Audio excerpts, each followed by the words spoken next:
주님께서 여러분과 함께 또한 사제의 영과 함께 마테오가 전한 거룩한 복음입니다. 주님 영광 받으소서. 예수님께서 예루살렘으로 올라가실 때 12제자를 따로 데리고 길을 가시면서 그들에게 이르셨다. 보다시피 우리는 예루살렘으로 올라가고 있다. 거기에서 사람의 아들은 수석 사제들과 율법학자들에게 넘겨질 것이다.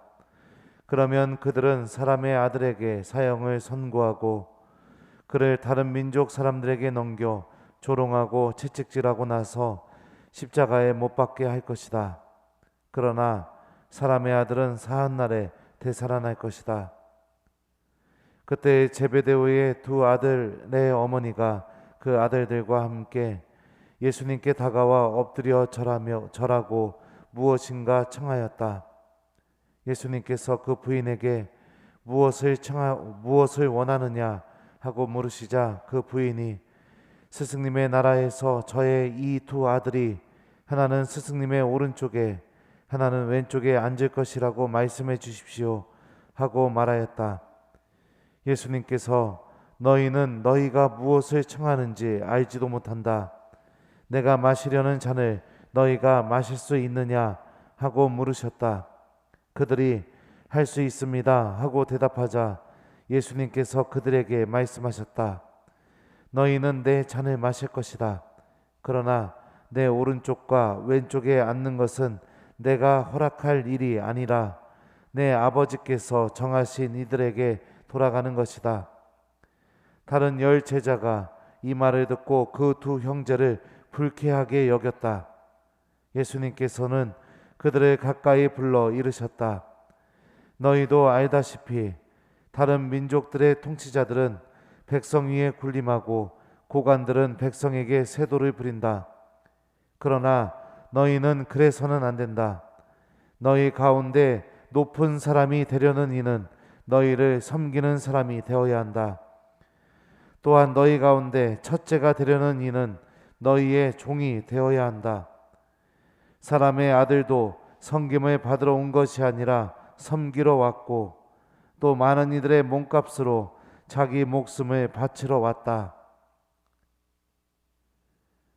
주님의 말씀입니다. 그리스도님 찬미합니다.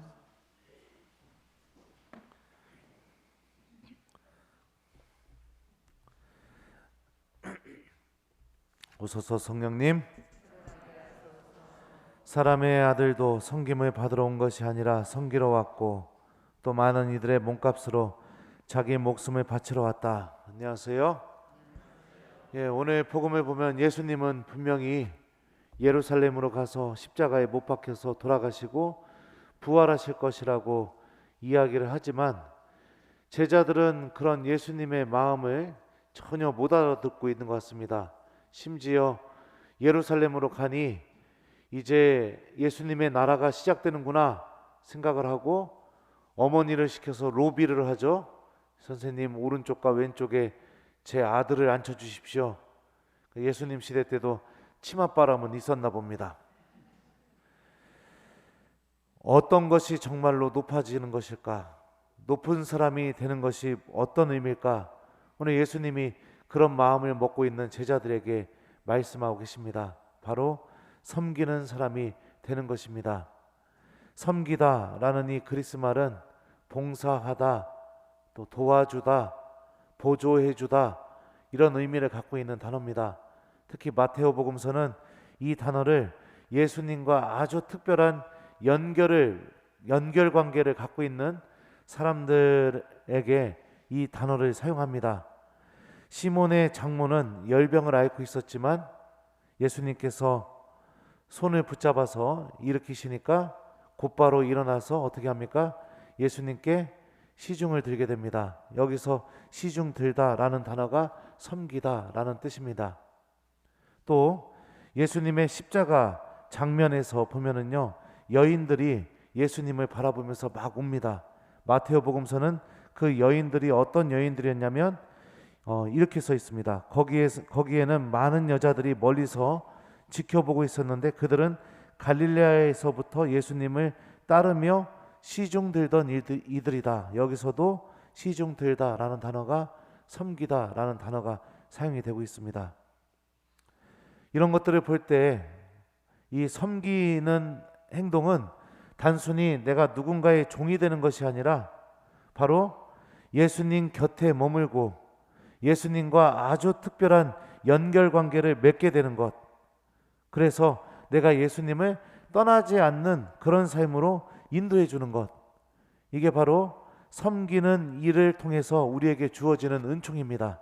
심지어 예수님께서는 최후의 만찬에서도 다음과 같이 말합니다. 그러면 그들도 이렇게 말할 것이다. 주님, 저희가 언제 주님께서 굶주리시거나 목마르시거나 나그네 되신 것을 보고 또 헐벗으시거나 병드시거나 감옥에 계신 것을 보고 시중 들지 않았다는 말씀입니까? 여기서도 시중 들다라는 말은요, 원문으로 보면 섬기다라는 동사가 쓰였습니다. 그러니까 누군가에게 시중을 드는 것, 누군가를 섬기는 것, 그것은 누구를 섬기는 것이냐면 바로 예수님을 섬기는 것이라는 것도 마태복음의 예수님은 우리에게 알려주고 있죠.